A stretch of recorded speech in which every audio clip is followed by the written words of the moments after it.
When your company earns unlimited 2% cash back on all purchases with Capital One, that's serious business. So Steven at SandCloud got a serious business card, the Spark Cash Plus card from Capital One.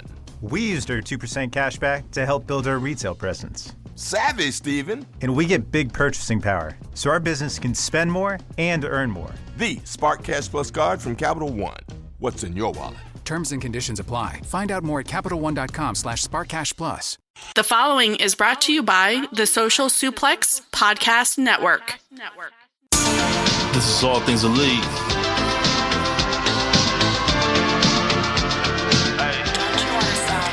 Welcome back to All Things Elite. Load up the 5 minutes on when we speak. Rich right here, let me warm it up for Austin and Floyd. Couldn't be no one but the boys. When it come to All Things Elite from the fan perspective, swear man, it ain't no question. Hear from them first. Swear man, they putting in the work. No, they had to get me for the verse. Social Suplex Network zone. Hours at a time in your headphones. Austin and Floyd on the microphone. Backing out on the ring, getting in the zone. Pulling up the show, give it 7 stars, you already know. Who else could it be but the show with the proclivity for positivity? I'm gone.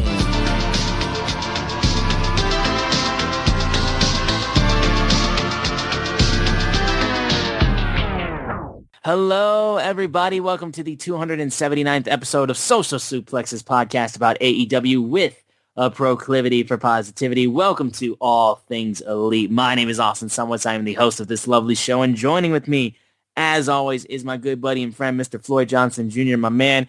Wild week we've had already with AEW. How are you doing? I am doing great.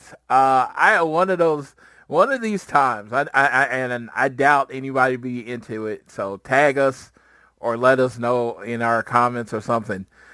Like, I always wanted y'all to hear the banter we have before the show starts. We were talking about music. We were talking about movies. We were talking about a little bit of everything. The new Lilo and Stitch movie, how Austin's afraid to see it. I don't like horror movies, like, at all. So, yeah, but I definitely, I had something I wanted to start with today. And you might have saw my Facebook. There was this world amazing, and this is not wrestling, there was this world amazing phenomenon called the Squid Games. You've heard of Squid Games, right, sir? Oh yeah. So my friend Dave watched the Squid Games, and the thing about Dave is whatever he's watching is the greatest thing he's ever seen ever in his life, whatever TV show, whether it's Suits or whatever, and you should watch it because he watched it. Now, I remember he was watching Suits, and I have already seen Suits, and he's telling me I need to go watch Suits, and I'm like, I watched it first run. You're not telling me about anything about the show that I haven't. Well, he's telling me about Squid Games, and I was like, everything you told me about this show absolutely sounds like a show I wouldn't enjoy. He's like, man, there's so many wrestling things in it, like storylines and wrestling stuff in it. You'll love it. I was like, dude, wrestling is just stories. Wrestling is just stories. So everything has wrestling in it if you want to think about it that way. So he didn't move me. So at this time, this was like December. And I was like, I don't think Jey Uso will ever be World Heavyweight Champion. I think he sells too much merch. He's too popular. They're never going to put the title on him. And he's like, you don't think so? And I was like, no. And he's like, okay, let's bet. If he's not champion within 3 years, I forgot what I won. This is how long ago that I would have won. And he's like, if I lose, you got to watch the first season of Squid Games. And again, I'm under the impression is that he thinks I will like Squid Games, but I'm just reluctant to give it a try. So I said, okay. I'm like, at worst, I just got to watch the show, right? Mm-hmm. This was 3 weeks before I was at the Royal Rumble. The last 6 people in the ring, one was Jey Uso. And I was like, oh, Jey Uso's not winning this. That motherfucker not only yeeted himself to a Royal Rumble win. Yep. Then he went and beat Gunther and the champion. So I lost. I lost the bet. Big time. I am a man of my word. If I lose my bet, I'm going to pay it. Yes, I do remember that Mr. Jared Goff profile picture. Yes, I am going to pay my bet because I just think if you're going to reach in these agreements, you can't go into them loosely. So I told him I'm going to watch it. But I was like, I'm going to wait until my new season of TV's over. And believe me, I am going to speed through the rest of this. So I watched this show. And I sit down and I told him I'd watch it in June. But I was like, dude, I don't want to ruin my June because June's my birthday month. Whoop, whoop, June 10th. Whoop, whoop. I didn't want to ruin my birthday month. So I was like, I'm going to knock this out. And over the last weekend, I watched the Squid Games. And I understand Squid Games is a worldwide phenomenon that millions and millions of people love and just can't wait till the next season. I have never seen a show in my life that was less for me than this show. I could see that. I honestly, when you told me that you were starting it, I'm like, I'm not sure if you're going to like this, bro. And I didn't. And I will say this. For me, it was an experience I only can say akin to waterboarding. Because at the end of the episode, I then have to press play and play another episode. I barely made it through that episode. Now I have to watch another episode. So, all right. It's going rough for you. Yeah, so I will tell everybody. Like I even said, I always try, try to find the positive in the situation. Well, back in the day when I interviewed, I've been at my job forever, but back in the day when I interviewed, the question that I always had the hardest problem with is because, I kind of just work. I don't really think about working. The question I always had the biggest problem with was, what is the biggest obstacle you have overcome? And I never had an answer. I'd always make up some shit. I'd literally make up a scenario. None of the shit that I ever said during those interviews actually happened. Yeah. I made up a scenario where I had to overcome. I now have an answer to that question. I finished the Squid Games. I lost a bet and I finished the Squid Games. And they're going to laugh. And they're like, what about at work? I'm like, you don't understand. I have never faced a challenge at work like getting through a show you absolutely fucking hate. 9 episodes, all hour long, watching it. There was a twist in the first season. I guessed it in episode 2. So not only did I hate it, it was predictable. Oof. So again, I know y'all didn't come here. Maybe my trauma from watching this show will be funny to you. But yes, Squid Games, if you love the show, hey, I'm glad you love the show. I have no problem with you loving the show. When any comment I made on Facebook or Twitter was talking about my experience watching the show and based on what I like in my entertainment. So after a while, I'm like, this is terrible. And I'm telling Dave, and he's like, good. And I was like, because I will tell you, and this is where I'm wrapping it up, I was questioning our friendship. Because I was wondering how anybody had had a conversation with me more than 20 minutes would think I would like this show. I was like, this has to be a massive rib. He's gaslighting me. Yes, this has to be a massive rib. Because I like coming-of-age teen movies, romantic comedies, Fast and the Furious, Harry Potter. You can go through all this stuff. And you know what none of this is? The Squid Games. None of it. None of the themes are the same. The Squid Games is like, oh my God. And then even at the end, when you get the resolution or whatever, I was just like, and he's like, there's always season 2. And I was like, no. That's where it stops. There is no season 2. And like, this movie has ruined me. I'm done gambling. Period. If somebody's like, oh man, the Chiefs and the Lions are playing again, you want to put up? No. I'm done gambling. I have paid the ultimate price. I had to sit through that shit. It has taught me my lesson in life. I don't gamble anymore. I don't understand why you keep making bets, man. It just doesn't seem to always go well for you at all. Dude, honestly, I win like 90% of them. But a lot of times, especially when it comes to the Chiefs, a lot of times we'll do like a humiliation thing and they'll come to me and you know me. I'm just going to say, no, you don't have to do it. I just like to win. And that's what happens. is that I just like that I won. You don't have to do it. But right. When I lose, I'm going through it. I'm going through the thing. Because to me, why make a bet if you're not going to honor? He even said you didn't have to watch it. I'm like, again, do you not know me? Like, if you know me, I'm watching this shit. And I wasn't going to, like, literally, I could have put it, I have 2 TVs in my room. I could have put it on my second TV, put it on mute, and let it play all the way through and say, hey, you didn't say I had to pay attention. I could have loopholed the shit out of this. But I gave my word that I was going to watch the fucking show, and I watched it. Every minute, every second. But again, it has caused me to retire from gambling, and nope, I cannot take it. Like I said, I thought this was like, on a scale of 1 to 10, I thought my risk was like a 4. Right. And I'll just watch a show I don't want to see. No big deal. No. I hated that show. I hated it. Hated it. And it's just like, no. But that's it. Yeah. One thing we didn't hate, though. Yeah, one thing we didn't hate was this week in AEW, because Double or Nothing wrapped this weekend, and it was a wild time. We're going to do a little bit because we're recording this actually right after Dynamite just went off the air from El Paso. So we're kind of go a little bit of a shortened Double or Nothing thing as we go over the highlights more so of Double or Nothing, just so this show isn't crazy long. Because I'm gonna say you've heard the reviews on this podcast network. You listen to One Nation Radio; they did a really good review. Voices of Wrestling had a really good review. Tunnel Talk, I believe, will have a review at some point. Yeah. I just like, by the time we do the review, it's Wednesday. You know, we've watched a whole nother show since then. So exactly. So we're just kind of going on our top stuff. Yeah. Yeah. Going through match by match just seems pointless.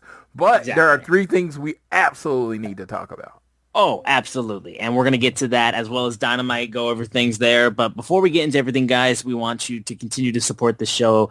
Downloading this show on YouTube Music, Apple Podcasts, or Spotify. Turn automatic downloads on and rate, review, and subscribe so you don't miss a single episode.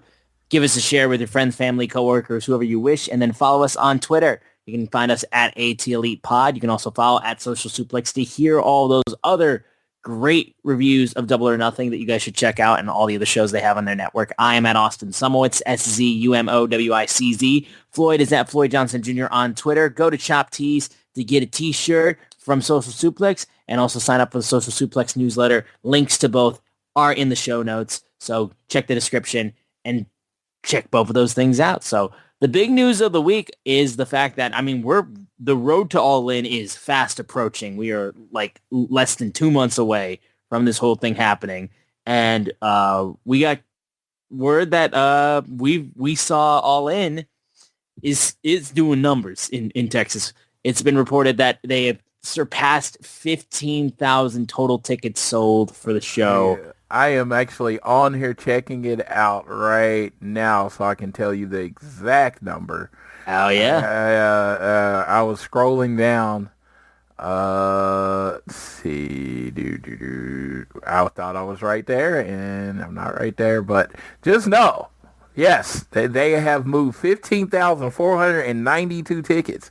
I've actually seen a couple people post tonight that they have bought their tickets to All In. So the excitement for the main event, which we will talk about in a second, seems to be growing because honestly, we don't know which match is going to be the main event. Yeah, no, exactly. But we know the show is going to be crazy just from the matches that we've already gotten confirmed for it. But yeah, it's just hype, man. I'm so excited going to that show. I'm so excited for everything surrounding that weekend. It's going to be wild for sure. But it's awesome just to hear that fans are equally as excited for it as well, just with the numbers that it's doing already. So we're going to go right directly into Double or Nothing with our highlights that we took away from the show.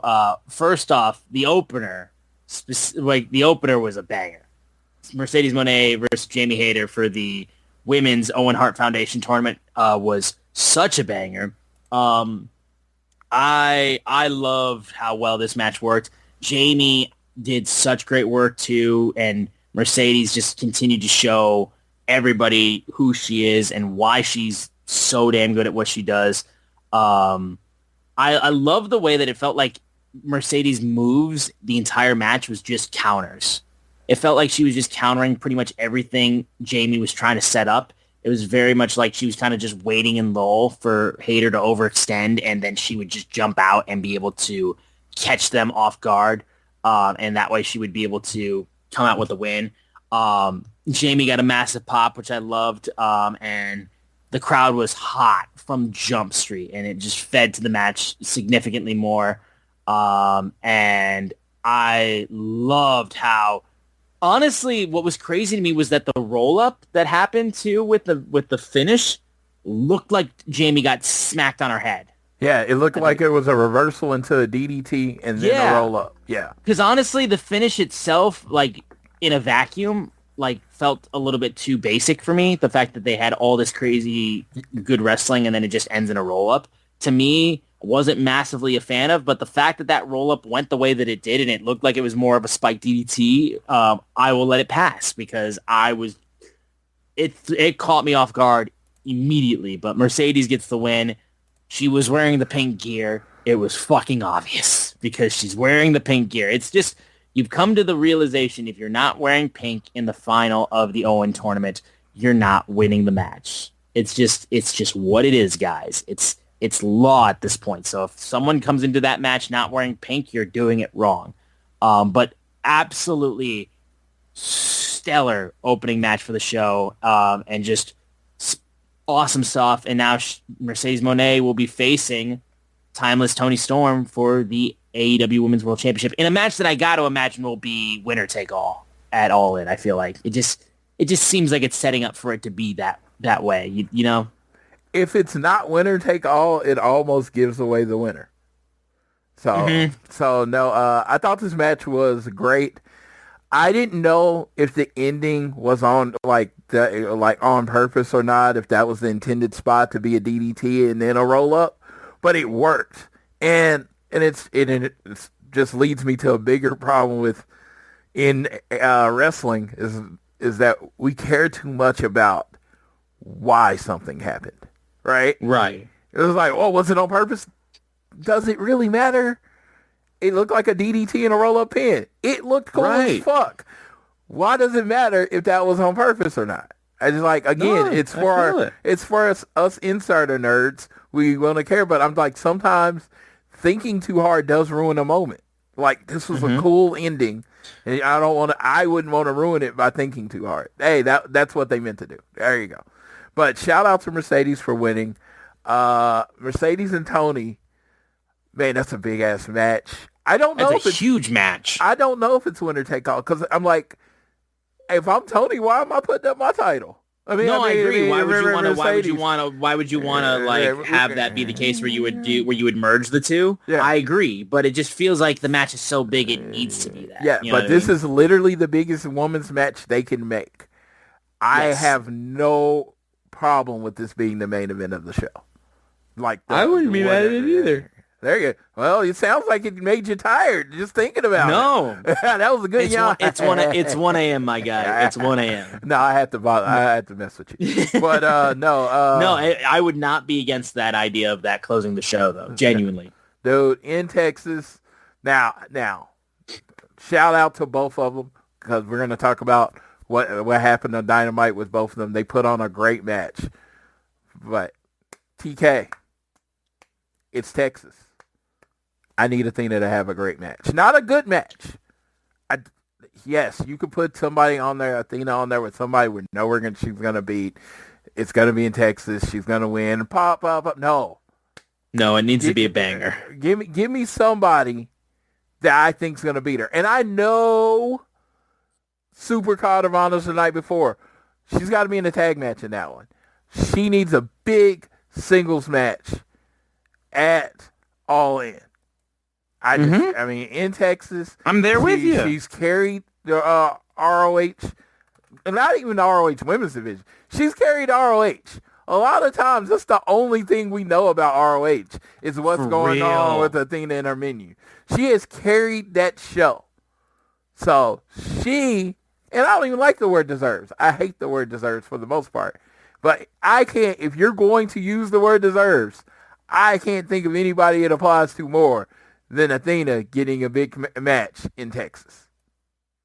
Yeah, no, I'm honestly, all the way there for you. Yeah. Like I wanted it to be Athena and Mercedes. I really did. I wanted it to be undefeated Athena versus undefeated Mercedes. But they did that match. They did it on a Dynamite. Hey, and it was a great match. I have no problem with it. It's on my women's match of the world. But I need her to have a match. I don't know. You have so many great women in this company. I'm pretty sure of 45 days you could heat up a nice match with Athena. It's not a hard thing to do. I can promise you that. The only other thing I want to mention real quick before we get to the other big highlight was fucking the no sell of the fan who was getting jawed at by FTR was amazing. Like how Cash ran up on him like he was going to sock him in the head and he didn't even sell it. Yes. Like that shit was so good. Yes. Like so good. And then of course Cash going over to fucking Tony Schiavone. Top of the morning, you fat fuck. Yeah, and then he called him an old fuck. Old fuck, yeah, sorry. Cash was on his cussing, and they were... He's like, we're on pay-per-view, let's go. Yeah, and I mean, as much as I was happy with the result of the match, I was not happy that Tony Schiavone did not get the spike pile driver. He deserved it. He started this whole thing. Wouldn't stay in his fucking seats. Just do your job. He started this whole thing. He's the only reason Nigel was getting beat up. So shout out to Nigel and DG. You tried. You tried. Thumbs up. I got the thumbs up for you. You tried. But FTR is in their bag right now. This is FTR at its finest. This is FTR. This is not going to be the last time I say this today about where it feels like there are a lot of people in AEW finding their groove, and this is the best presentation of themselves. FTR is in their best presentation area. Timeless Tony Storm, best presentation area. And there's another guy later. I'm just gonna be like, dude, this is his era right now. And so I just feel like it's almost hard to review AEW because right now I'm just enjoying everything. So I don't have a lot of complicated thoughts on a lot of things. It was great. I mean, what else? What do you say? What do I think about this women's match? It was great. What do you think about this match? It was great. I'm like, I'm gonna try to give more thoughts, but right now AEW is so level. I don't have complicated thoughts about a lot of the things that's going on. Even I was listening to Voice of Wrestling. They did their instant reaction. It was the shortest instant reaction they've ever done. Because it was pretty. When you like everything, what do you say? There's nothing really to say. Yeah, and it's like, it was like I was listening to One Nation Radio. Yep, probably one of their shorter reviews. Because when you like everything, you just kind of fly right past everything. Man. Yeah. But we'll move right into Anarchy in the Arena. I was talking with my sister Sydney, and I think she went out and was like, "This was the best Anarchy in the Arena that they've done." Even me being at one live, easily this was the best one. Yeah, I was at two. I was at the first one and the second one. I feel like they were 100. I think this is the first one I've missed. Yeah, this is the first one I've missed. So they were 100% in their bag. They understood what Anarchy in the Arena was supposed to be. The moment when they switched from what was the music that I'm so excited, which I was like, first they opened with the fucking intro that would never end with the goddamn Founding Fathers. And the first song that was playing on loop was the damn flute fucking like 1776 mix. Like that was just like, that was the moment humor died. The concept of humor and comedy died the moment those fucks came out with their stupid flags, grittying, dressed up like they're in fucking Hamilton. Like, shut the fuck up. Oh my God. Well, they are the founding fathers of AEW, sir. We're going into a match where everyone's out to kill each other, and these guys are dressed up like they're going to be singing, "I'm not throwing away my shot." You loved Hamilton, fuck sir. Off. I do, yes, I do. I'd love it significantly more if I didn't have to see the fucking Cucamonga kids dressing up like goddamn Aaron Burr. God, dude, Jesus Christ. I thought their entrance was amazing. I thought Swerve's gear was amazing. Bro, the fucking Predator shit was so fire, and the way they had the infrared in the video board behind him too was so dope as hell. Yes. Like, it was so good. So good. I'm not a Predator fan, but I was a Predator of this. Kenny Omega coming out as Captain Omega, right? And it was funny because, again, this is just a little detour. So the night before Double or Nothing, Cody Rhodes comes out. And what does his shirt say on it when he comes out? His gear is called the Captain gear because he says he's the captain of WWE. And then, of course, Kenny Omega comes out the next day with the Captain Omega thing of this with the shield and everything. And I was just like, I know the two things have zero to do with each other. But in my fun headcanon, this was the answer. You know what I mean? Like, what? It was a shot. It was a shot. Who's the captain now? That was Kenny Omega. But of course, Kenny Omega probably gets his gear done months in advance. This is not. I will say though, if I'm Penelope Ford, who came out on Dynamite tonight, I'm gonna be accused for gimmick infringement for doing the trash can lid thing literally like 3 days later after Kenny did it. I'm just saying. Yes, that's gimmick infringement if I've ever seen it. Yes, the shield. No, but I was very happy with the gear that came out, and then Willow came out. The Willow came out, and I will just say I had a question because she came out in the full overalls, right? And I was like, she didn't really ever come out in the full overalls. You couldn't. And you knew why though. You knew why she did though. I did not know why. I didn't know. I was like, why? No, you knew. You found out why very soon after. Yeah, because I thought she was gonna. Because it was the full. I had in my head she was gonna do like a glass or tech spot, so her body needed to be covered, right? Or something like that. Sure. That was in my head. So my surprise later on when you're breaking down the highlights of the match, we can't break down every spot. I was pleasantly surprised. I was like, oh, they did all of this for this one moment, which was awesome. Yes. Yeah. What was the shirt? Big Black and Jacked. Yeah. Big Black and Jacked. Yeah. Yes, it was so good. That is one of It was so good. That I actually have that shirt. I remember. Damn right you do. I was in St. Louis for Dynasty, and I was rocking that shirt, and I was in a hotel, and there was this girls or whatever softball team or tennis team. I don't remember what sport it was, and they were like laser focused on my shirt. Like what? Because I am what big. I am big. I am black. But the last word I would use to describe me is Jack. I'm big, black, and fat. Yes. No, it was hilarious. Yes, when that's popped, that was my I jumped up. Like, I was having a problem staying awake to those show, but when she pulled off that, and it was like, oh my god, yeah, you'd have thought FTR just won the tag belts or something. Mm-hmm. Yeah, no, absolutely. But the match itself, again, we go from the dumb flute song like 1776, and then we go right into I'm So Excited, which I think was genuinely like an inside joke because of how people reacted to that being the theme at one point for Dynamite. I think it was a nice little inside joke sort of thing. And then Kenny Omega goes full 2000s alt rock or just fucking grungy kind of shit and just drowning pool bodies.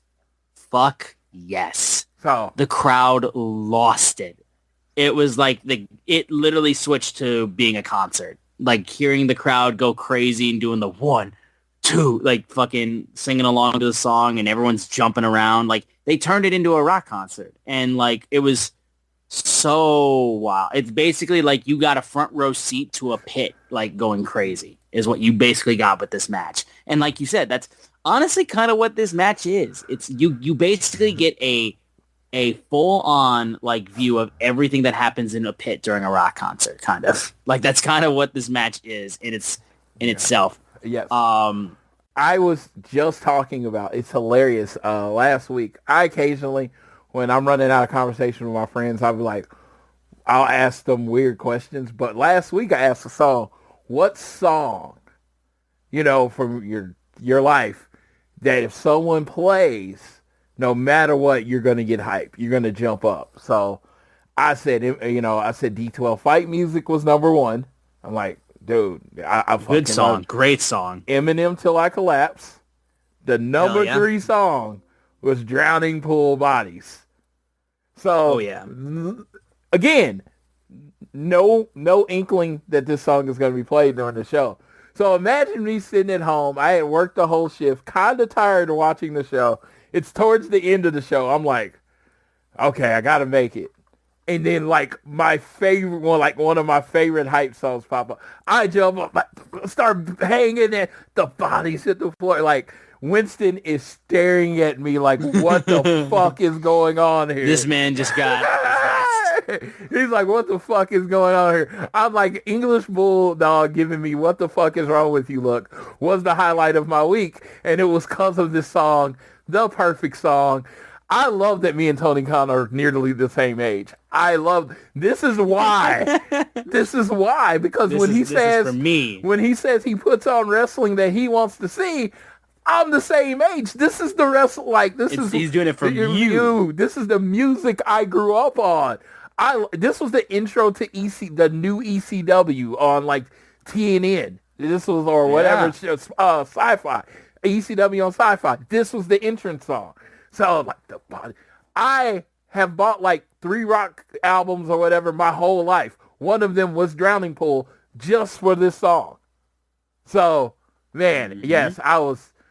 When you talk about hype on this 10 scale of 10, I was at a 19.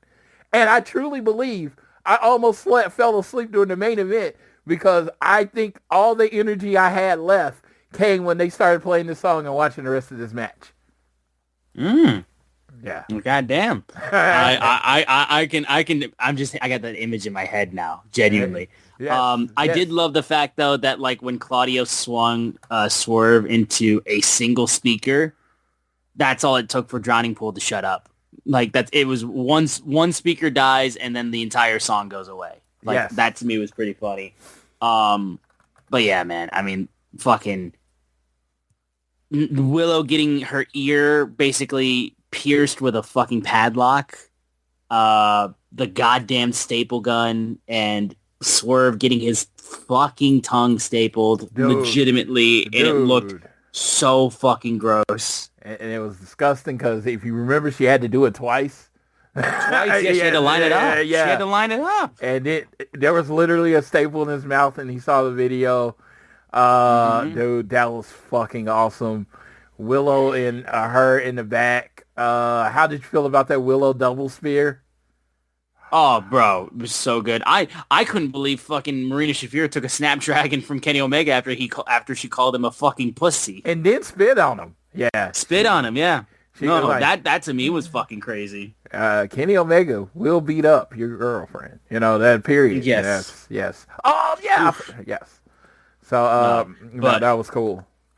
And honestly, the fact of them going to get the ambulance back, and I made the joke of like, wait, Briscoe's not still in there from the stretcher match with Ricochet, and he comes out fucking charred with blood, and he's still fighting and helps everyone close the entire Death Riders in on the fucking in the back of the ambulance, leaving the fuck bucks all alone to get killed, and a Swerve stomp with Swerve's brand new Reebok shoes, brand new Answer 3 shoes, and he goes and Swerve stomps Matt Jackson with thumbtacks on the bottom, and that's the finish.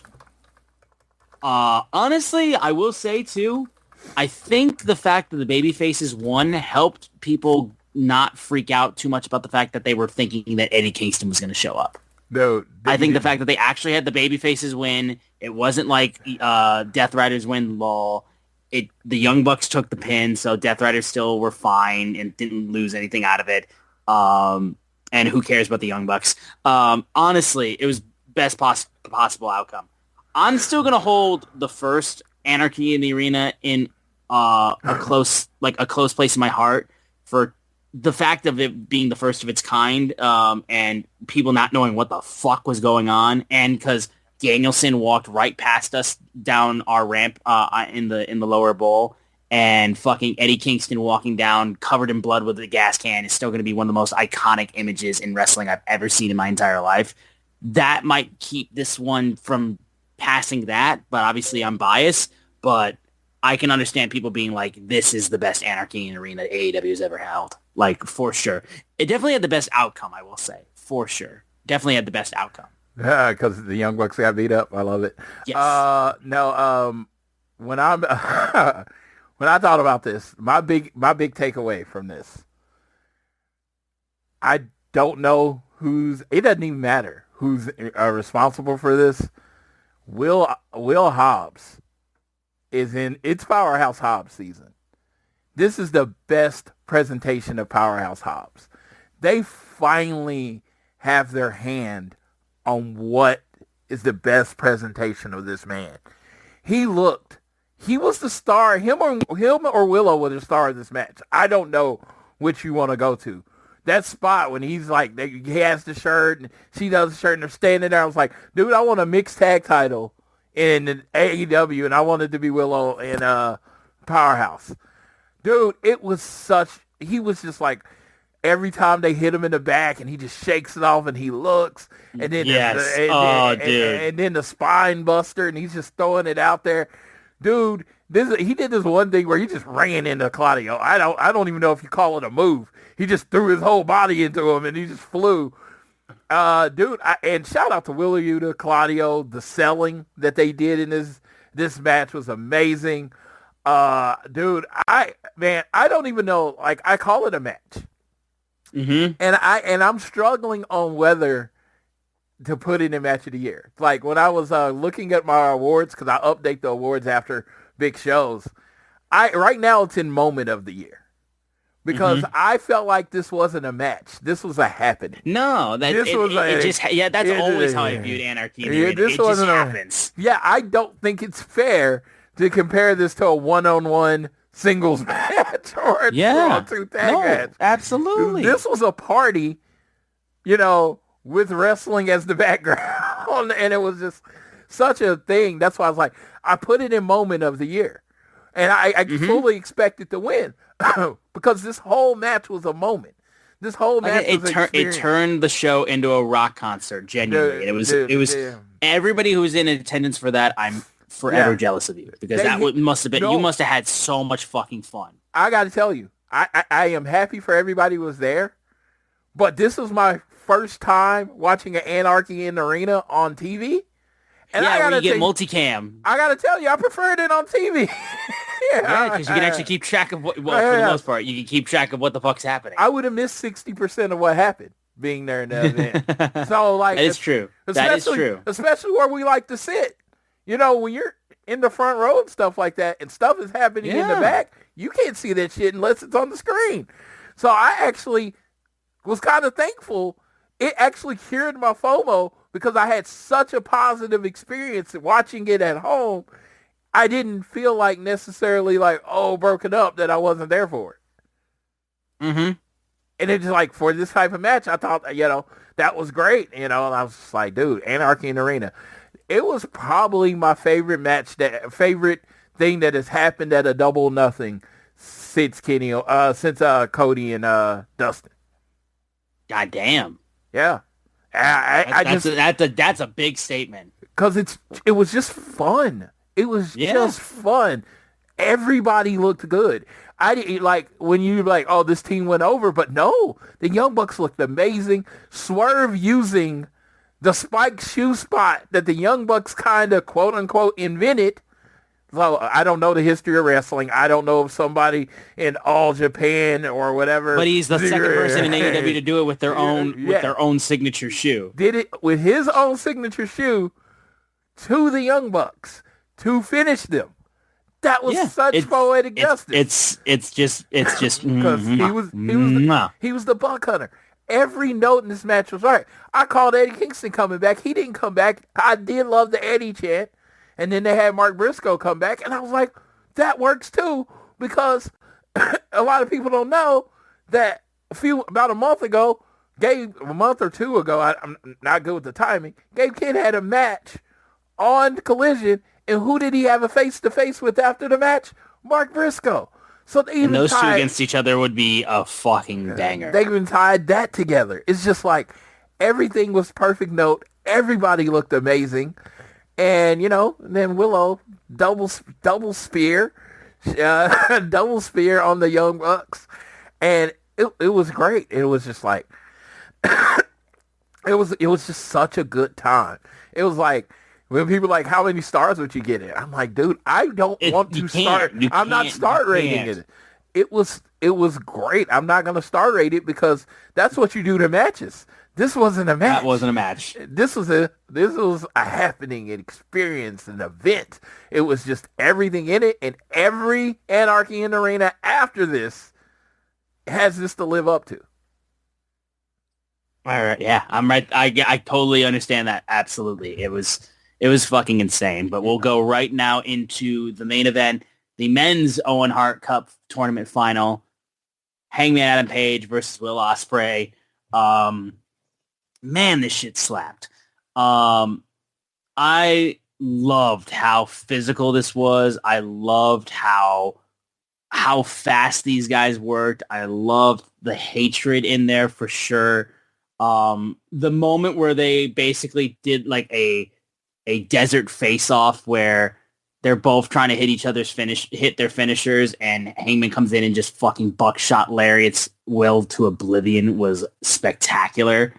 I love the fact that both guys basically did one of their biggest rivals' moves, like Angel's Wings from Hangman Adam Page, and then fucking Swerve goes out and hits the not Swerve. Ospreay goes out and hits the big pressure, which I thought was awesome. Yes.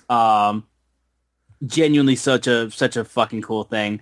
The table spot. Didn't Hangman hit the V trigger too? Yeah, he hit a V trigger. Yeah. Well, no, Ospreay hit a V trigger. Ospreay hit a V trigger. Yeah, okay. I remember somebody doing the gun thing and then the V trigger. It was Ospreay hit a V trigger. Yeah. Yes, and I'm gonna let you finish, but I have to say this, and we're gonna talk about this in a second. I was fading through this whole match. I really had to rewatch it Monday. I get it. Well, what helped me honestly was that because I had to watch the show a couple days later because, like I said, I missed it because of work. Well, actually, no, I didn't miss it because of work. I missed it because of a wedding I was at. But I watched it a couple days later. What helped me was the fact that no disrespect, I kind of skipped the match after Anarchy in the Arena, the trios match, and only just watched the final moments where, Tanahashi came out and everything like that happened afterwards. Again, no disrespect, but that's kind of just what that match was there for. I was about to say, Monday morning with the coffee in my hand, I was like, this might have been my match of the year. Like, I really enjoyed it when I got to enjoy it. Like, I didn't remember, there were certain spots that I just clearly didn't, I had fell asleep the night before on. Like, I was so tired, and like I said, we'll have a shorter conversation about it, because I had worked a 12-hour day, took a bang about 4 o'clock, and I was like, okay, all this bang usually it'll last me till 11, right? Yeah. 11, at 11 my time, the 6-man was happening. We hadn't even got to the match yet. We hadn't even got to their entrances. I was like, anybody that was on the East Coast, anybody who was in UK trying to watch this live, as a diehard AEW fan, I feel you. But I'm going to say this until the day I die or this company goes out of business. I will always rather complain about having too much than not enough. No, yeah, So, absolutely. But, bro, I mean, fucking the table spot scared the shit out of me. Yes, that where it just broke. It just collapsed underneath them. Like, Ospreay's head kind of just went straight into the floor, and then Hangman's leg buckled. I was terrified because I thought Hangman's leg may have just completely buckled and just, like, something would have just, like, went out of place. It looked yes, that could have went worse, but you got professionals.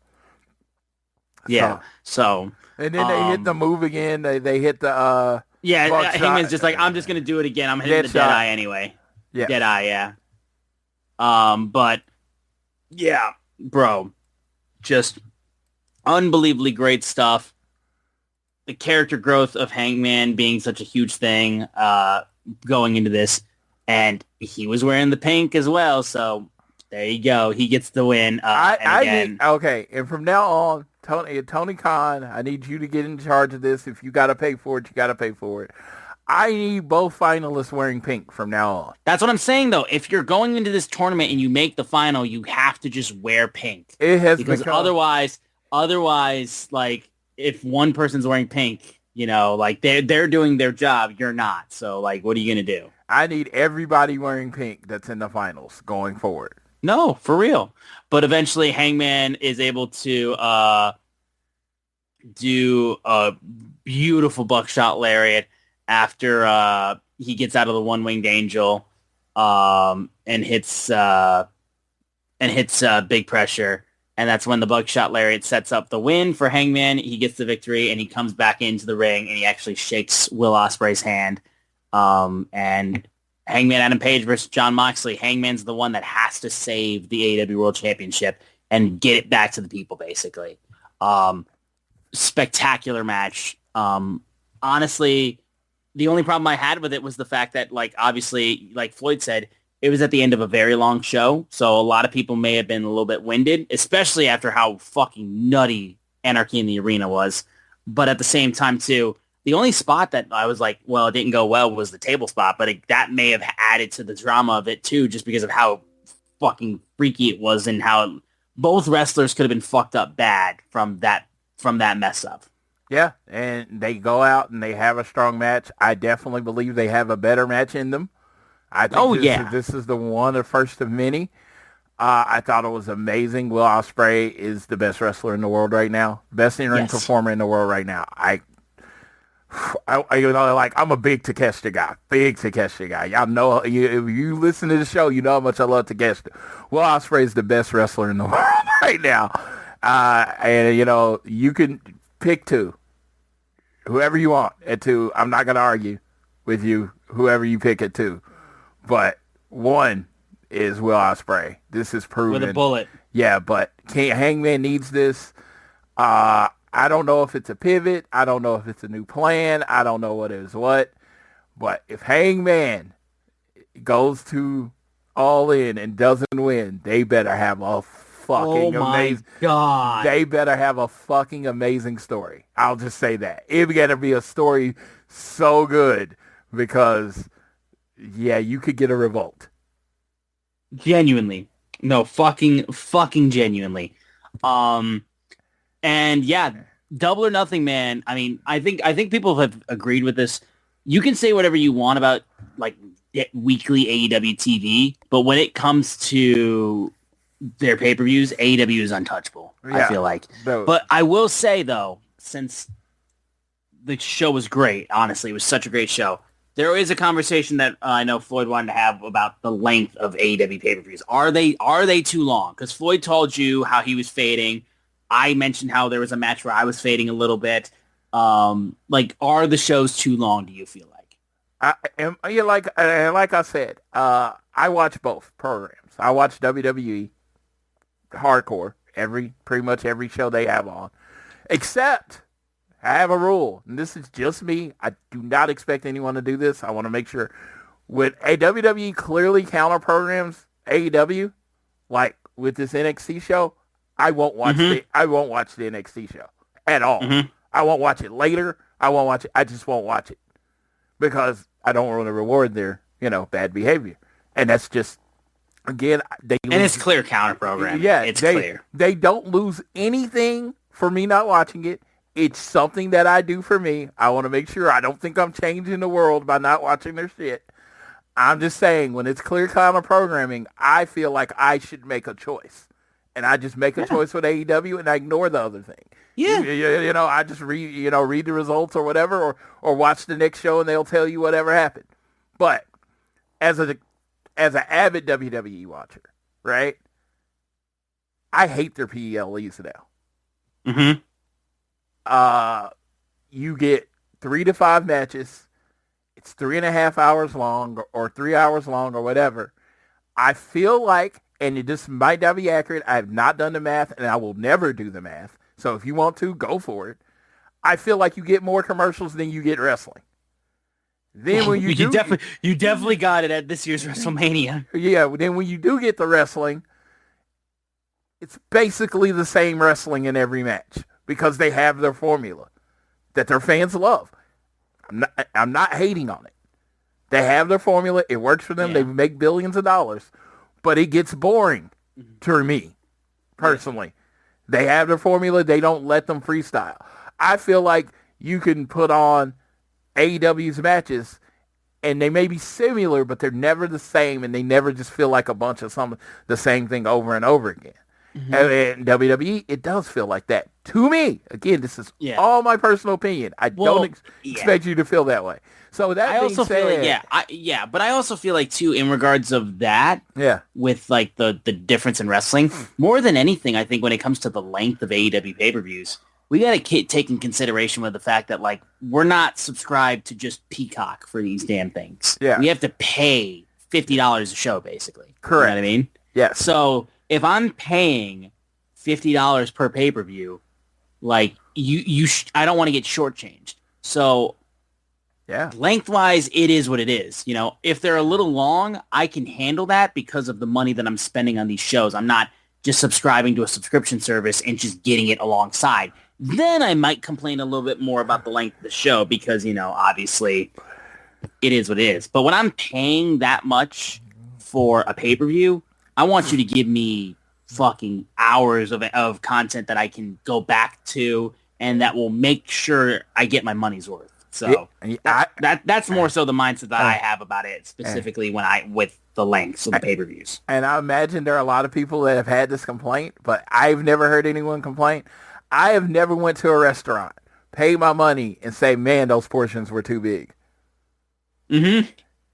What? Because there's always leftovers. There's always leftovers because you can enjoy it a different day. You're getting too much for your money? Okay, so do this. This is my plan for the people that say the pay-per-views are too long. You have paid your $49.99. You have this for at least 72 hours. Of course, if you order it on Prime or whatever, I think you get it for 72 hours. Watch half until you... At Arizona State University, we're bringing world-class education from our globally acclaimed faculty to you. Ranked #1 in innovation for 10 consecutive years and #2 among public universities for employability. ASU isn't just ahead of the curve. It's creating new paths to success. Earn your degree from the nation's most innovative university. Online, that's a degree better. Explore more than 300 undergraduate, graduate, and certificate programs at asuonline.asu.edu. You're tired. Go to sleep. Turn up. Like, go to sleep. This requires you not being on social media. Mm-hmm. Get up in the morning and then watch the second half. If that's the case. Or just don't watch the whole thing in the Monday. Buy it. Don't watch the whole thing in the Monday. You can fast forward through whatever. But the thing about AEW, there's not a lot to fast forward through. It really isn't. You get 4.5 hours of mostly wrestling. You know, you get wrestling. So I heard people complaining about it, and I even said this. It's a valid complaint. Matt Coon is, I enjoy him. I enjoy his I enjoy his comments on a lot of things. We agree, we don't agree, but it's always respectful because he's a cool dude, right? He said that basically it's a valid complaint if you say these shows are too long. He lives on the East Coast, so he's at midnight? When I'm at 11, he's at midnight, and the main event hadn't even started yet. people have lives. People have shit to do in the morning. You're on Eastern time, so it would have been almost after midnight before it started before you.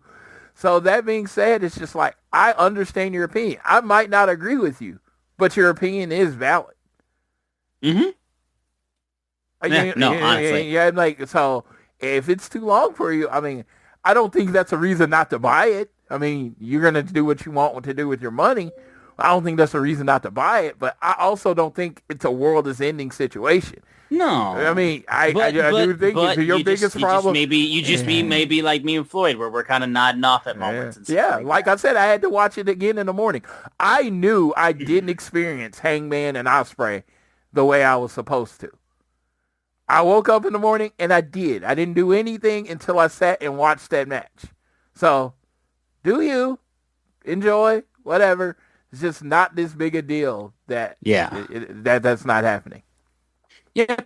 So we'll move right. But like I said, Double or Nothing was a freaking awesome show. We had so much fun with that show. I've heard we're just say it's an all-time pay-per-view. It had no misses on it. One day I feel like maybe just the trios match after Anarchy, but that's just because placement wise we had no chance. Yeah, one day me and our boy Sam Brown, we're gonna get here and he does the AEW match guy, and we're gonna have to do like not just by rating, but our feel, our experience, our top 5 AEW pay-per-views of all time.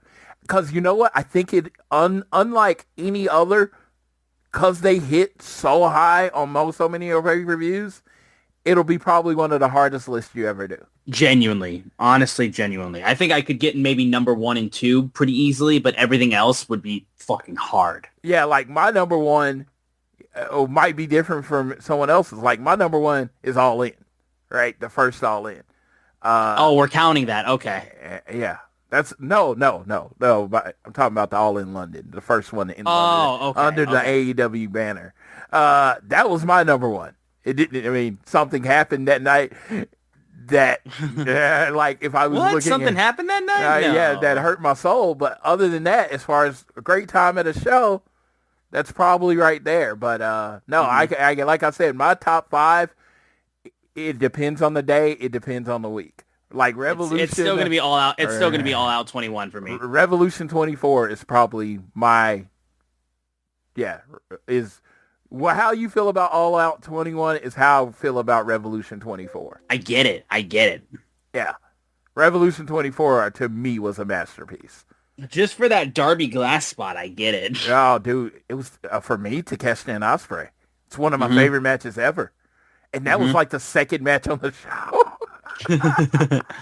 But yeah, so spectacular Double or Nothing pay-per-view. We talked over the big highlights of it. Like I said, if you want to get more in-depth stuff from every single match, we've got plenty of shows on Social Suplex you can check out to get your Double or Nothing fill. Definitely. But we're doing this late because we're doing this right after Dynamite, so we got to get right into Dynamite. I'm gonna tell you, always point you to One Nation Radio. James and Rich get the shit done, and they make you laugh the whole time they're doing it. So make sure you check out their review of Double of it. I am going to start trying to review pay-per-views right after when I'm not at them, but. And I will try as well. Austin works. So generally you would hear me and JR talking about wrestling. So yeah. So for sure. But we'll get right into Dynamite from tonight that just aired. Opened up with Hangman Adam Page coming out after he got his win in the Owen Hart tournament final. He's got the world title shot against Jon Moxley. He reflected on the fleeting nature of victory and defeat. Talked about how his match with Ospreay was one of his best matches of his life. He showed, he was like, "Thank you, Ospreay, for pushing me to my limits." And he had the honor of holding this tournament championship. He then quickly was still just took the belt, and he's like, "But we have to place this to the side for the moment." He handed it to, I believe, Tony Schiavone, and then immediately zoomed into Jon Moxley, talking about how, he's been holding the championship hostage. He wants to honorably win it, and he wants to hold it high and represent AEW and make sure that championship is shown as a beacon of professional wrestling and not be trapped in a briefcase. And that's when Swerve Strickland comes out, and he was like, here's the deal. I need to hear this from you. And he shows an old old moment from Dynamite after Dynasty this year, where the Young Bucks said basically, you want an explanation for why we did what we did to Swerve at Dynasty? We did it for you, Hangman. We know how you never want to see Swerve win the World Championship, and we did that for you because we're such great friends. We love you, buddy. We know you love us too. And Swerve immediately was like, I need to hear it from you. Did you set that up? Like, or were you in on that, basically? Because I had it. Now, all of a sudden, you coincidentally get the front of the line pass to go ahead and get the shot at the world title that I should already hold right now. And Hangman basically calls him fucking stupid, being like, no, if I would have done that, I would have done it to you personally and openly, and you know that I would have done it like that because I've already done it to you before. And Swerve was like, I still think you're full of shit. They start talking shit. Will Ospreay tries to get in the middle and intervene and was screaming basically. You learn a lot when you get in the ring with somebody about who they are. And listen, I tried, I failed. You tried, you failed. He's our last shot. Like, for the betterment of AEW, for the betterment of this company, we have to work together, and we have to make sure that he wins and gets the belt off of Moxley. Swerve did not want to hear anything from it, did not want to partner with him, and Hangman was actively saying the exact same thing. So Swerve and Hangman both walk out. Ospreay left being like, everyone's fighting. We need to come together. We are the world. Honestly, like, the shows have been opening up with these in-ring promos and in-ring segments with Hangman and Ospreay, and now Swerve's involved with it. They've all really slapped. Like, we're not normally big on AEW starting with video with in-ring segments for Dynamites. We'd rather start with just matches out the gate. But the segments they've been doing have been really good, honestly, with specifically Hangman and Ospreay. They've been really holding it together with these in-ring segments. And I think it adds a good amount of story leading into All In with the idea of Hangman basically being the last shot, which is another reason why we say if you have Hangman lose, you better expect a riot in Texas. I just said you better have a good story. You better have a good reason where people could buy it. But yeah, I know. I feel like backup Hangman, got to give him his shout out because this was his original thought. He's like, they have All In now. Are they doing WrestleMania 39 or WrestleMania 40? I was at both. Yeah, you were. And I know how I felt after 39. Woo! And I feel bad for Hangman fans because let me tell you, I don't care. I wanted it to be Ospreay, right? I said the same thing. Yeah, like, so I don't care. Like, if Hangman loses at All In, we're moving on. I'm not going to, you would get no emotion from me whatsoever if Hangman loses. I'm not a Hangman guy. Never have been. I think he's a great wrestler, but he's never been my favorite. He's the Joey Fatone of the Elite, okay? Oh, that's harsh. I'm talking, and I hope you understand, I'm talking about based on my view. You know what I mean? It's like, I'm like, oh, who you like in the Elite? Oh, I was like, oh, I like Cody. I like the Bucks. I like Kenny. Oh, man. Love me some Marty. Oh, yeah, Hangman's in the group, too. That's me, okay? So, that's like I said, I always try to frame things. I don't expect anyone else to think this is just how I thought of the Elite. So, I've never been this big Hangman guy. If he wins, that's going to be in a fucking phenomenal moment. But if he loses, I'm just going to kind of shrug my shoulders and still enjoy my show. So it's not going to, I am not going to riot. But there is a hardcore fan base that fucking would die for this man. That is true. That is true. Like, would literally would step in front of a herd of horses for this man. So you better give them something fucking excellent if Mox is leaving with this title. So yeah. No question about it. No, but the only thing I had an issue with this is Swerve just literally talked about getting screwed by the Young Bucks. And then Will Ospreay is going to be like, you failed. Hey, hold on. Swerve didn't fail. Hang on a minute. Fail. He didn't fail. That's a strong F word here. He didn't fail. He got screwed. Yeah, There's a difference. He literally just showed that he got screwed. No, the F word you're thinking is he got fucked. Yes. He didn't fail. He got fucked. You know? So I was like, I would have had a problem with that if I was like, what do you mean I failed? Yeah, like, dog, are you serious? Two people that I wasn't even sure were in the company anymore came and screwed me over. Like, exactly. Yeah. So, no. That's the only problem I have with what Will Ospreay said. Them three coming together, those three in a match versus like Moxley's Claudio and Gabe Kidd. Yeah, that can main event any Dynamite you want. Any Dynamite, yeah. That can main event Grand Slam Mexico. Dude, there is July 2nd, because I've made the choice not to go on to June 11th to Portland. I decided I'm going to July 2nd to Ontario. Yeah, if you want to give me Moxley and the Bucks versus Will Ospreay, Swerve, and Hangman, yeah, you would get zero objections from me.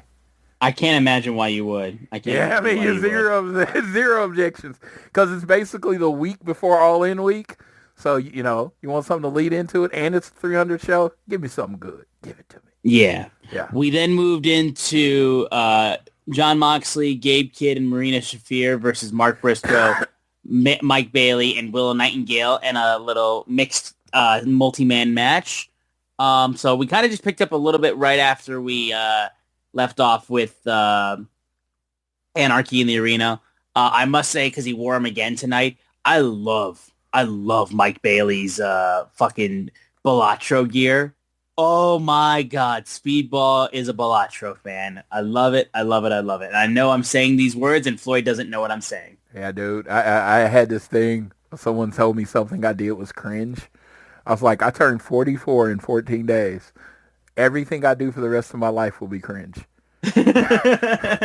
There's cringe and death. That's all I have left. No, bro. When Floyd says that he spends pretty much at the video game he plays almost every single day is either Madden or NCAA or anything like that. I literally, before we got off this, I stopped my dynasty with Nebraska to do this call. Balatro is one of the one games that I can put on every single day and I'll have a good time with. It's just such a perfectly made game and it's addicting as hell, like 1,000%. Floyd, if you like poker, give Balatro a try. I do not pray to my personal deity very often when it comes to wrestling. I am praying that one day I can come around on Mike Bailey. God, that dude does nothing for me. Like nothing for me. Like I understand he's a good wrestler, but it's just like everything else about him just makes me just want to push him off of a curb. Not off there, not something high. I just want him to it was just like I'm watching him against Okada on Sunday, and I'm like, by all measurable scales, this is a great match. But why do I just want Okada to give him a rainmaker and his head come off? Or he would be a perfect heel for me because I already can't stand the guy. I pray that I come around on him because I want to. I want to like him. I don't, and I will never lie about who I like. I want to like him. I want to. He's in this match teaming with my favorite women's wrestler Willow and probably the best babyface AEW has, Mark Briscoe. I'm like, I should love you just based on who you're tagging with. Unfortunately, no. It's because he sticks out like a sore thumb for you, I feel like. Yes, and I just wanted Gabe Kidd to clothesline him. I'm like, yeah. But no, this is a fun opening match, though, I will say. It gave the Death Riders a lot of their, obviously coming off of the loss, they were able to get some work in there. Get some heat back, baby. Get some heat back. Yeah, exactly. It's basically kind of more so what it was. I did love how Shafir and Marina Shafir and Willow just picked up right where they left off, I felt like. And I need a singles match from them ASAP. But yeah, thought it was a fun opening match, though. I think this is the longest they've built a singles match without actually giving a singles match. Actually, no, for real. In company history. These chicks have been feuding since like November. And it's more so like, it's also just more so like for the first like 3 months, it was just Marina jumping Willow and nothing happening on Willow's end. Did Willow have to re-sign the contract to get a singles match? Can we get this booked? I guess. Like, I saw Chris Statlander watching in the back, and I'm just like, that's cool and all, but when are we getting the Marina match? Yeah. Also, I will say Commander coming in to get the help, to try to help out the baby faces was awesome. That was really cool just because it tied the matches together. Yeah, I really enjoyed that. Yeah. We then had a no DQ match between Megan Bayne and Penelope Ford versus Anna Jay and Harley Cameron, a rematch from the buy-in of Double or Nothing. There was a whole lot of matching gear going on. Hint, hint, hint. Yes, there was. What's coming? I feel like on July 12th, we might be crowning the first women's tag team champions. You don't say. Well, they got a remix theme together too. Like they got the combined theme. Yes. And so and I got to tell you, tonight I don't know what it was. I don't know if it was the weapons or what it was going on there. Anna Jay and Harley Cameron. I don't watch wrestling horny usually. I'm not a horny wrestler. Oh, so you're not me then. Yes, but it had me feeling a certain type of way for a few minutes before I could settle into the match. Hey, she's mine. Well, I was just saying. Stay in your lane. I was just saying. Stay in your lane. Yeah, I'm good with you and Willow. Stay in your lane. I was just saying the way they look together, it was exceptional. Like I said, I usually just watch for wrestling. I'm just saying. Yeah. I'm just saying. My girl Willow was already out there looking all Willow-rific. Don't get me wrong. Absolutely. Yeah. Absolutely. Don't get me wrong. I don't get me wrong. But Anna Jay and Harley, I was like, for like 45 seconds, I had a new favorite tag team in wrestling. Hey, all I'm saying is this is what happens. This is what happens. I obviously my heart is with Harley. It's always going to be with Harley. But you go the other way. You go with Anna.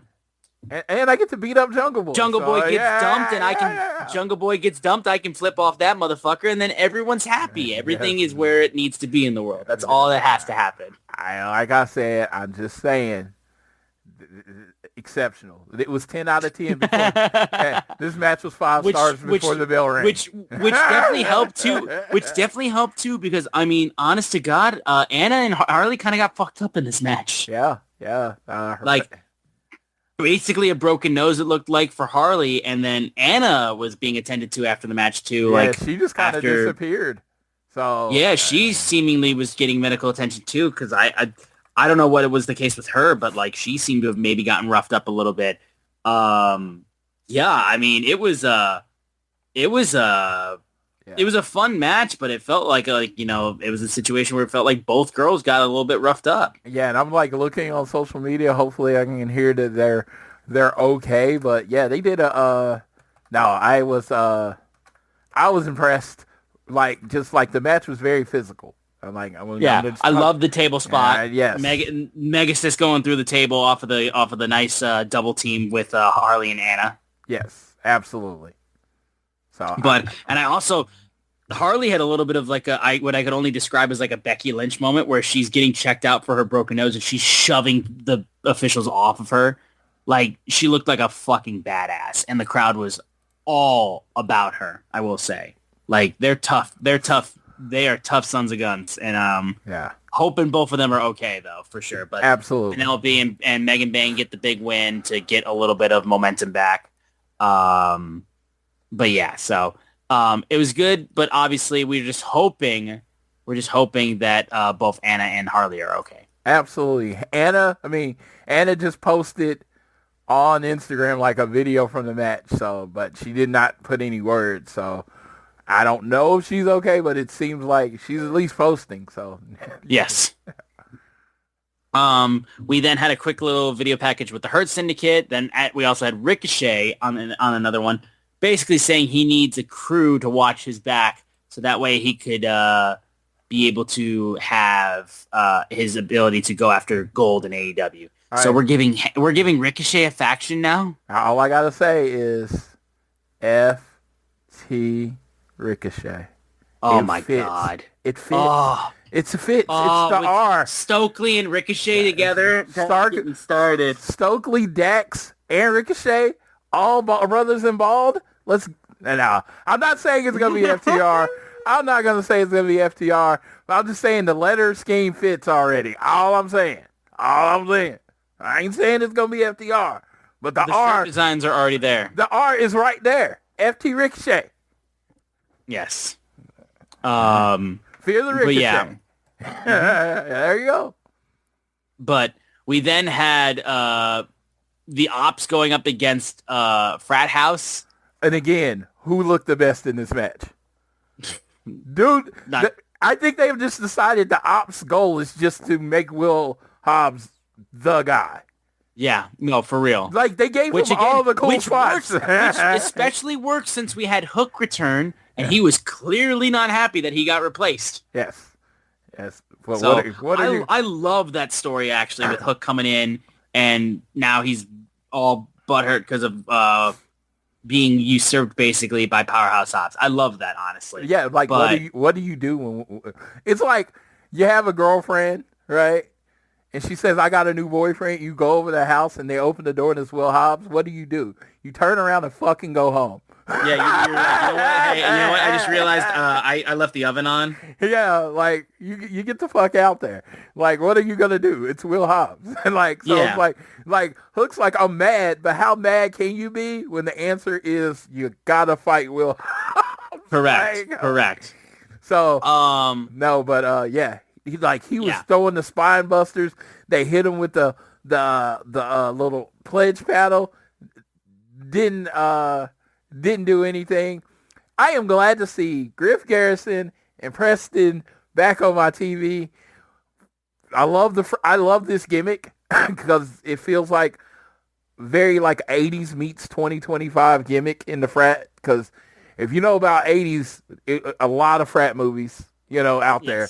So it's very old school with it being like basically like that you get a title, and like by a title I mean like a title as in not a championship, but as like you are this type of person, and that's your character basically. Yes, it's very simple. It's very simple character booking in wrestling, and they all four look like frat boys, and one guy looks like the guy that's in that vent in the house way too fucking long. I'm not a massive fan of the group, but I will say at least, like you said, it gives guys like Preston and Griff Garrison something to do. It's a fun little gimmick. I'm not saying put the world titles on them or anything. No. I'm just like, sometimes you just need a group to get beat up. And they kind of that's what happened. Yeah, they fit that. And then on ROH, they should win. But, when they come up to the main roster... And it was just like Will Hobbs just looked fucking indestructible. I'm just like, as he should, dude. They are building him one day, and I don't know how long it's gonna be. They're gonna build him up to a world title match, and the fans are gonna be on his side for him to win because he just looks so impressive right now. The way he's being booked and pushed. It's leaning towards making him that guy where it's like fans is like, why hasn't he won the title yet? Why hasn't he won the title? That's gonna happen sooner rather than later. Mm-hmm. For sure. He just seems more dominant now than he did with the TNT title. Yeah. But we then had Jamie Hayter coming out to do an interview after her loss to Mercedes Moné. Lights go out. My instant thought was Julia Hart. They were going to pick up where they left off. I thought it was going to, in all red letters, it was going to pop up DMD. Because not the case. It was not the case. It was so, I can't say better. I'm not going to say better. It was still incredibly exciting. But it was really good because as soon as I saw the spider, I was like, oh, this is fucking Thekla. Yes. Yep, she shows up, knocks down Jamie Hayter, does her spider pose. What was the line? It was like, I've never been turned on and terrified at the same time. Yes. I think it was. Yes. That's kind of what it was, yeah. Yeah. I just want to say this. I don't watch Stardom a lot. And every time somebody comes out of Stardom, I go, I should watch Stardom more. And I just never get the time to do it. I will say this. If you want to know about Thekla and what to expect from Thekla, One Nation Radio, James and Rich, James, Dr. Yoshi, Mr. Yoshi, Joshi, or whatever. James is one of the bigger women's wrestling fans that I know. He will know everything that you expect from her, and you will hear about that probably on One Nation Radio. I'm not trying to book their show by any means, but if I just go with how they usually cover stuff, he'll tell you what you can expect from Thekla. Yeah, absolutely. You're not going to get a better deep dive than that right there. Yeah, for sure. That's what he does. So yep. I'm not going to even try to make up something. I'm not familiar. I'm not familiar. I'm going to leave this shit to the experts. For sure. TNT Championship, Adam Cole defending his title against Kyle Fletcher. I called the time limit draw. For everything in me, I did not expect a clean finish in this. No. Match. Yeah, we were kind of thinking, time limit draw maybe, but no, it was a DQ. Yes. In this economy, a championship match in AEW getting a DQ finish? That does not happen. And that's why I didn't. If this was WWE, I was like, oh, okay. Oh, you knew it would be the case. I would be like, this isn't finishing clean. I mean, maybe twice in 6 years, maybe 3 times in 6 years. Yeah. This has happened. This has not happened a lot, just to say the least. So I was not expecting this. And when he just lost, I was just like, oh. When he just got DQ'd. And then I loved Kyle Fletcher's reaction to it. Oh, yeah. No, exactly. Because if I'm Kyle Fletcher, I'm fucking pissed at Alexander. Like, I was nowhere near. Pissed. I was nowhere near losing, like. Exactly. Yeah. Like, why would you do that? Like, there's no reason for you to do that. The fucking powerbomb attempt on the apron and Adam Cole's landing, fuck me. That shit looked like it sucked. Dude, they're going to have a match, and it's going to be great. Yeah, that was the only thing. That was the only thing from the match itself that I took away from it was the scary landing from that powerbomb. I got to tell you, my problem with the match is, like, I didn't expect a winner, so I was kind of watching it like that. So... yeah, so it was like I was watching it like there wasn't going to be a winner, so I wasn't all the way into it. But I saw some pieces there that is going to lead to a great match one day. This needs the main event of Collision. It needs to be. They need to put it in that spot. And I, for the life of me, can't see why they wouldn't give the title to Kyle Fletcher at this point. No, not right now. Yeah, actually, but not right now. Yeah. And also afterwards, Fletcher was screaming about how I had that. I didn't need that interruption. And then him and Adam Cole start fighting again in the backstage area, which was awesome. So that was just one of the things that happened. Yeah. And then the final match of the show was because Brody King came out to save Adam Cole, and he went immediately into his match with Josh Alexander for a qualifier match for the International Championship 4-way to face Kenny Omega at Fyter Fest, right? Yes. So, Fyter Fest next the 4th in Denver. So next Wednesday. The 4th in Denver. Yep. So next Wednesday. So Brody King and Josh Alexander closed out the wrestling portion of the show. This was fun. This was really, really nice. I loved these guys going after each other. Brody King is so fucking good, and I love that he got to shine in this match. There was a moment where towards the end of the match, it looked like, I guess what must have happened was that a part of Brody landed on Alexander's head when a German suplex was attended, because Josh Alexander got a fucking gash, a massive gash on his face. Like, he was bleeding bad. So hopefully he's okay. But thought it was really good, really physical. I love the fact that Brody King was able to use his size to his advantage and stuff like that. And the fact that he fucking won. I had Josh Alexander winning this match every day of the week. I did not think they were going to let Brody win this. So the fact that he did win, I'm hyped. I'm excited to see him in the 4-way next week. And I can't wait to see who his other two opponents are as well. That'll be going up against Kenny Omega. So, but a really, really good match, though. For this being the last match of the show, was really good. It was a really good match. I love the Gonzo bomb from Brody. Sometimes the thing about him being a monster, you got to have him winning. He has to have those big wins. He can't lose all the time. I went into this match and I was like, well, Brody needs to win this match, and he won it. And it's perfect because he's in the Fatal 4-Way. And I just like, it's never not impressive when someone finally overcomes Brody King. The only way you could keep him impressive is if he wins matches like these.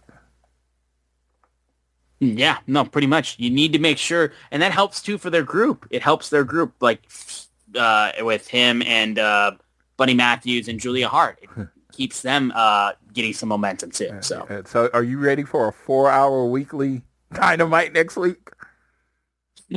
I'm okay. I'm all right. We're getting 4 hours of straight TV next week. That's it's gonna be nuts, man. And that's gonna be nuts. Strong. It might be a 2 hours that night and 2 hours. I don't know. That just seems daunting on a Wednesday night. It's going to be a lot. I'll tell you that much. It's going to be a lot. Yeah. And then the show closed off with a pretty solid, I would say, promo battle between Mercedes Moné and Toni Storm, Timeless Toni Storm, ahead of their championship match at All In. Basically setting up how they were going to try to put on the greatest women's match of all time. I loved how Toni Storm talked about how there's going to be some young girl that's going to tune into this show, and they're going to see us battling it out, and they're going to be like, these bitches are crazy, and are going to be inspired by it. And I just love the fact that there is a good amount of mutual respect into this. They are both at the top of their game. They are both the two biggest stars in the women's division in AEW, two of AEW's biggest stars in general. And it was just a nice moment to just be like, this is the beginning portions of hyping up a match that, like Floyd said, very well could close out the show with how big the star power is with this match. I would just say this. If this was the men's world title and the men's international title, which I would say is the equivalent to the TBS title, would it be main eventing the show? Probably. Yeah, I'm just saying.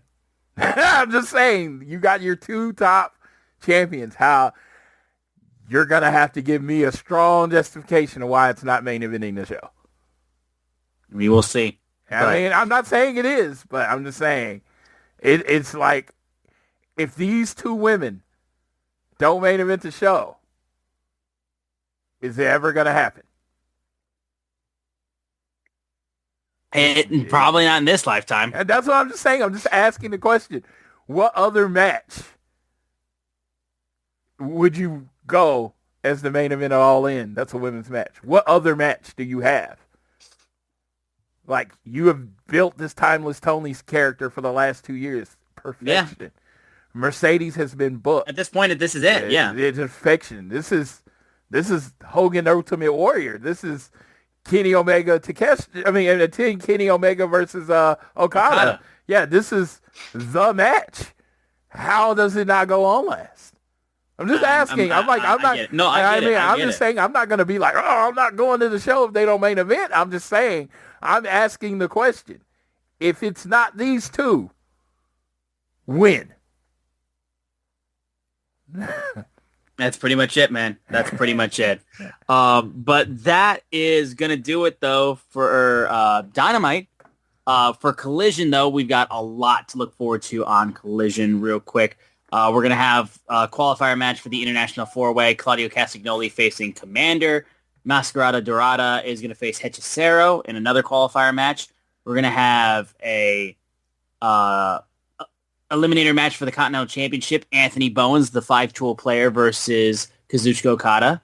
And then we're going to have a trios match between Le Faction I can never say it. Ingobernable.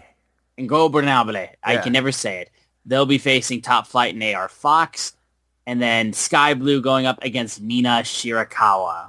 I really love how much people seem to be getting behind our AR Fox. Mm-hmm. The first All In, there was confusion, and it seemed like he landed in the doghouse. And I shout out that guy because he worked his way out of it, and he's on TV every week, and he performs and he knocks it out of the park every week. So I was so happy that he was on the buy-in because it's just like, dude, he's spectacular. He puts on a great match and then he loses. I mean, you need those type of people in wrestling, period. Not everybody's going to be world champion, but when you have somebody that quality and that skilled that is willing to help everyone else look better, yeah, you keep that around as long as you can. Yeah, no, honestly. We have a few things last that we want to touch on before we close out the show. Floyd, you can go ahead and go through that. Okay, so first I'm going to start off with the best news. Jim Ross had successful colon cancer surgery. He says now it's on to the recovery. He posted that from his page. Conrad had posted that it looked like everything went well, so we are good. That's good. Swerve's answer 3 shoes. And I put shows. Shoes dropped today on Champs. I think only 3 sizes are sold out, but I'll tell you, they sold well because I tried to get into the pre-sale and they had closed it before. So I had to wait until the actual on sale to get my pair. So congrats to Swerve on getting his shoes. Mine will be here in 3 to 5 business days, so I'm looking forward to that. WWE counter programming all in weekend. They have a loaded week. They have it was a Great American Bash. I don't even know what all it is. Some NXT show, yeah, July 12th, Atlanta, WWE. Let's see. So the Women's Evolution is on the 13th. So it takes, at least they didn't put Women's Evolution up against All In.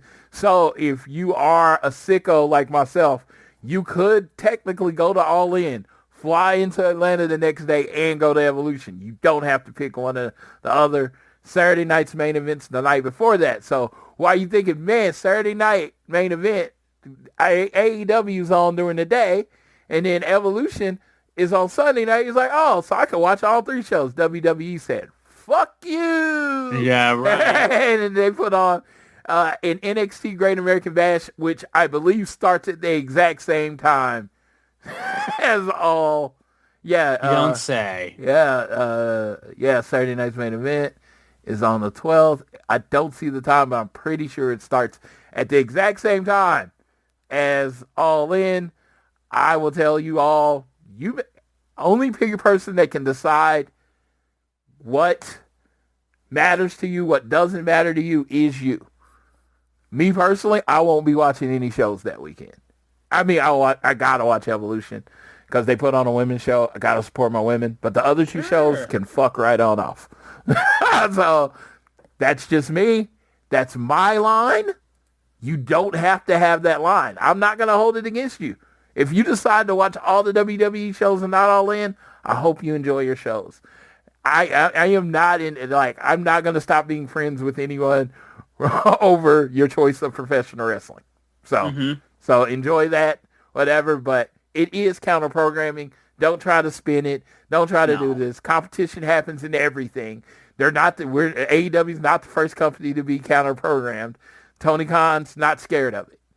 Again, we all know without ever watching any of those shows what the best show of that weekend's going to be. Yep. Period. There you go. That's basically it. Happy birthday to Kesha. He turns 30 on May 29th. He announced on his Instagram that him and Yuka Sakazaki are married and they have a dog. Hey. And apparently live in America. So let's fucking go. Welcome. Everybody knows my favorite wrestler. Konosuke Takeshita. So shout out to both of them because I love Yuka too, the Magical Girl. So shout out to them. Like I said, it's kind of cool that they announced it. I didn't even know they were dating, but I don't keep my ear to the ground like that. And today, starting May 29th, Nerds and Willow Nightingale have released a Willow Nightingale themed jacket. If you go to Shop AEW, you can see the jacket. It is nifty. You know what? I brought the word out nifty for Willow because I feel like that's a word she uses. Probably. Nifty. So, Willow, you ever listen to the show? Let me know if you use the word nifty because I feel like you're a nifty person. A lot of people don't use the word nifty, but I feel like she would use the word nifty, and that's the most you'll ever hear about that word ever. But yes, that Nerds jacket goes on sale tomorrow. The pre-orders in on the 12th, and it's $135, and it's through Pro Wrestling Tees or Shop AEW. Support my girl Willow. You know I'm gonna have the jacket. Hell yeah! I don't think there's any doubt in any of your mind. I'm gonna have the jacket because I gotta support my girl. But make sure you support Willow that way.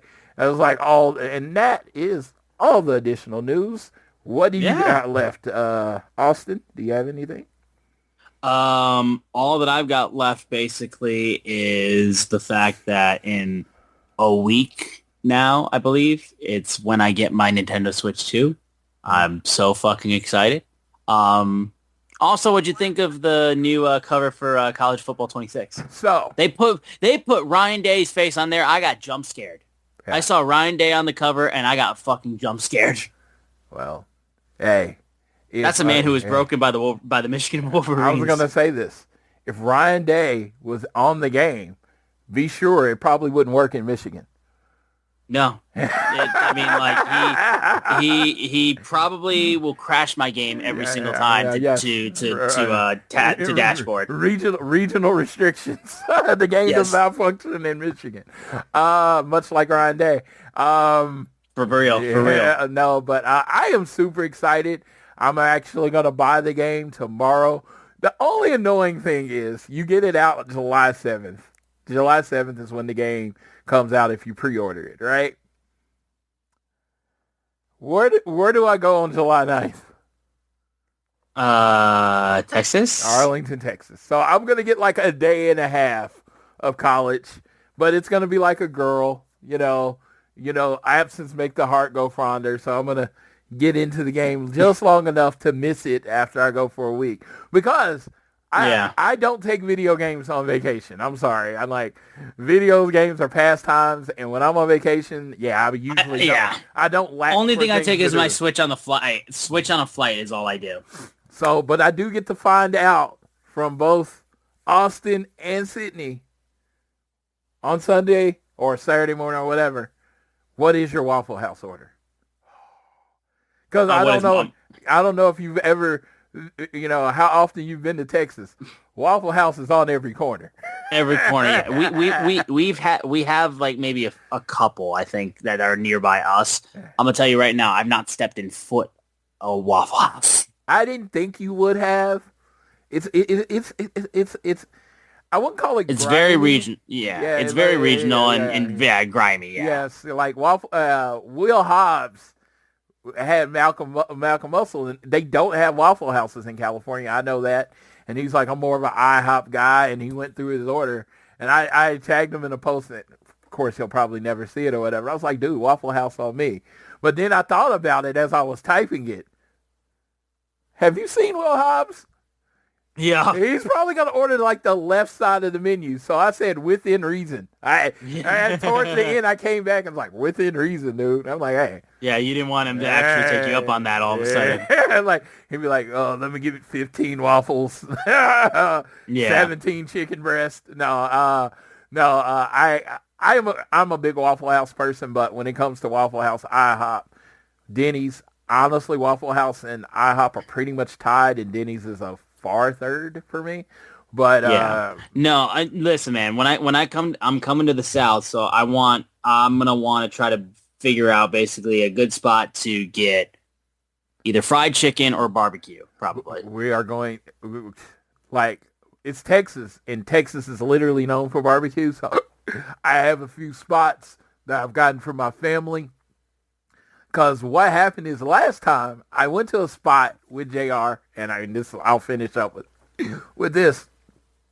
I had been to the spot. It was on DD&D, and I had been to the spot a few years before, and it was like the best barbecue I ever had. It was a buffet setup, so it was buffet barbecue. It was amazing. So I'm like, I'm taking JR here. I'm gonna blow his socks off, right? I took him to the place. It was basically, it was a little. This was during the COVID, like basically COVID WrestleMania. It was only half open. Literally, they had changed ownership. Oh, no. It still had the DD&D sign up there, but it had changed ownership. And when I say this was the most average mid, like, barbecue ever, I was embarrassed because I had staked my Oklahoma barbecue claim on this place, and they embarrassed me. And JR was nice enough not to go in on me, but I was like, I would have went in on me hard. This is what you were building up? Like, this is like, dude, I have had barbecue from gas stations taste better than the barbecue we had that day. And I'm not saying the name because I'm not trying to bury him, but it was just like everything had changed. They had a different ownership. It had different everything. So I had to hit up my sisters, who, you know, we are a very round family, to put it the nice way. And I had to, because I needed up-to-date, who's got that bomb-ass barbecue now, because I will not be embarrassed again. Okay? All right. So we're going to be expecting big shit, though. Now, I just want it to be really good. I am not trying to get it. After that last time, I will take a 7 out of 10 all day. I want a 10 out of 10, but I'll take a 7 out of 10 right now. Fair enough. Just so I can be like, you had real Texas barbecue. Because what I gave JR that day was not Texas barbecue. Well, I'll be looking forward to that for sure. But guys, I think that's going to close things out on this episode of All Things Elite. We appreciate the support. Thanks so much for listening. We hope you guys continue to support us by downloading these shows on YouTube Music, Apple Podcasts, Spotify, wherever you're listening to us on. We appreciate those downloads. Turn automatic downloads on so you don't miss a single episode. Give us a share with your friends, family, coworkers, whoever you wish. Rate, review, and subscribe so you don't miss an episode. And then follow us on Twitter. We are at ATElitePod. You can also follow at Social Suplex for all of your great podcasting needs for shows about wrestling and all kinds of stuff. Check out all the shows they have on their network. I'm at Austin Somewitz, SZUMOWICZ. Floyd is at Floyd Johnson Jr. on Twitter. Go to Chop Tees, buy a t-shirt from Social Suplex, and sign up for the Social Suplex newsletter. Links in the description, and I will pass it off to Floyd so he can take us home on this episode of All Things Elite. Congratulations to the Oklahoma City Thunder on making it to the NBA Finals out of the Western Conference. They are your new champions. Thunder up. Job's not finished, though. It was funny. Someone was posting that they had NBA Finals hats at this place near me, and I'm like, fuck that. Job's not done. I'm not buying no Western Conference title fucking hat. What? That's not the goal. The goal is to win it all. So, shout out to Thunder fans and all the Thunder haters, which I was in our Social Suplex Discord, and it feels like Oklahoma City Thunder are enemy number one. We're getting that San Antonio Spurs hate, and we don't even have a title yet. So, no, I'm very excited for the NBA Finals to be coming to my little neck of the woods, Oklahoma City. Y'all know I love my city. I rep my city. So I am very excited for that. So that's what I'm looking forward to. Hopefully the Pacers can finish the second half of this, the Yesers, and they get in there and, you know, one small market team hopefully will be winning the NBA Finals this year. Probably, let's be real, this is probably the NBA's worst nightmare. Two small market teams in the finals. So that should be fun. I will say this. I've been on this kick lately, just let everybody know that you appreciate them, that you love them, that you have the time. I know it's sentimental, but as every day I get older, I thank my personal deity for everyone that's in my life, including my friend Austin on the show, including the Social Suplex crew. Hey, the one thing I've learned from being a Social Suplex is that you can love people, you can love them, you can build them up, and not agree with them on anything. And that's fine. I have learned that lesson from the Social Suplex. They disagree with me more than they agree with me on a lot of things, but we still have each other's back, and I'm looking forward to having them all here at All In Texas. With that, I will leave you how I always leave you, whether it's home, work, or school. Always do your best to be elite.